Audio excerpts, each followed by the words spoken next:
দেখো আমাদের পাঁপড়গুলো কিন্তু খুব সুন্দর হয়েছে। এর মধ্যে আমাদের পাঁপড় ভাজা হবে। ঠাম্মা ওখান থেকে উকি মারছে। নমস্কার, কেমন আছেন সবাই? নতুন বছরের অনেক অনেক শুভেচ্ছা। বড়দেরকে প্রণাম আর ছোটদের ভালোবাসা।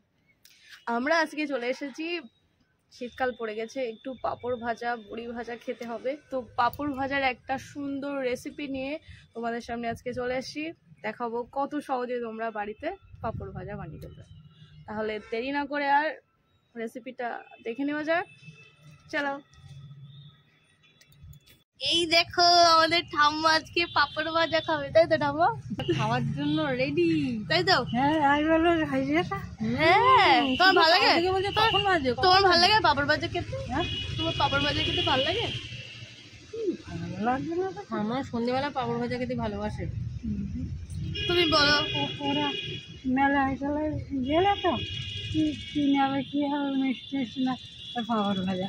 ও ঠাম্মা মেলায় গেলে মিষ্টি টিষ্টি বলে একটু পাঁপড় ভাজা খেতে পছন্দ। পাঁপড় ভাজার রেসিপি ভালো লাগবে তো সবার? পাঁপড় ভাজা ভালো লাগবে তো? ঠিক আছে, ঠাম্মা যখন বলে দিয়েছে তখন কিন্তু সবাই ভালো লাগতে বাধ্য।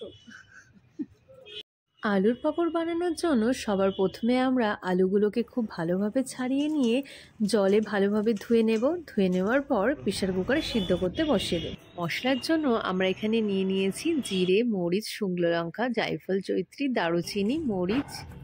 মশলাগুলো আমরা হালকা কড়াই ভেজে নিয়েছিলাম, এবার একটু শিলেতে গুঁড়ো করে নেব।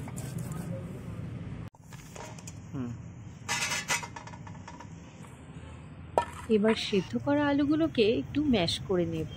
আমি এগুলো ভালোভাবে হাতের সাহায্যে মাখিয়ে নিয়েছি, আপনারা পারলে একটু ম্যাশ করে নেবেন। তাতে দিয়ে দেব সামান্য পরিমাণে লবণ আর গুঁড়ো করে রাখা মশলা, আর সঙ্গে কিছুটা ধনিয়া পাতা কুচি। এবার এটাকে আমরা খুব ভালোভাবে মাখিয়ে নেব। তারপর একটি পাত্রের ওপরে তেল মাখিয়ে নিয়ে পেপারটা বসিয়ে দেব। তার উপরে তেল দিয়ে আমরা আলুর দলাটা ওপরে দিয়ে দেব। এবার হাতের সাহায্যে একটু প্রেস করে দিয়ে তারপরে যে কোনো একটা ঢাকনির সাহায্য নিয়ে আমরা এটা ভালো করে প্রেস করব, যতক্ষণ না করে শেপটা চলে না আসছে। তো এইভাবে কিন্তু আমরা বাদবাকি যে কটা ডো আছে সব কটাই পাঁপড় বানিয়ে নেব। এবার এগুলোকে আমরা রোদে খুব ভালোভাবে শুকিয়ে নেব। দেখো আমাদের পাঁপড়গুলো কিন্তু খুব সুন্দর হয়েছে। এর মধ্যে কিন্তু সব রকম মানে ধনে পাতা থেকে শুরু করে জায়ফল সব কিছু দেওয়া আছে, একদম ডিফারেন্ট টেস্ট হবে। অনেক রকমের মশলা এখানে আমরা ব্যবহার করেছি। আশা করি পাঁপড়টা খেতে কিন্তু খুব ভালোই হবে। হ্যাঁ, এরকম পাঁপড় হয়তো তোমরা বাজারে পাবেই না বললে চলে। তো একবার হলেও বাড়িতে একটু বানিয়ে দেখুন, অবশ্যই ট্রাই করবেন। আমাদের পাঁপড় ভাজা হবে। ঠাম্মা ওখান থেকে উকি মারছে। কড়াই তেল দিয়ে দিচ্ছি আমরা। বাবা, এত তেলে পাঁপড় ভাজবি তুই? কি বলছো গো তুমি? পাঁপড় ভাজা খাবে না?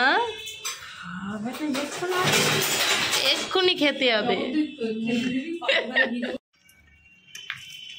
দিবি আর তুলে নিবি। বস নেবেন।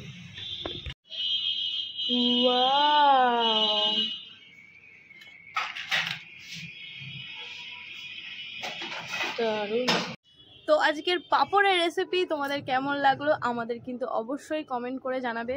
আমরা সবসময় চেষ্টা করি যারা রান্না পারে না বা ভালো টেস্ট আনতে পারে না তারা যেন একটু সুন্দর রান্না সবাইকে খাওয়াতে পারে। ধন্যবাদ।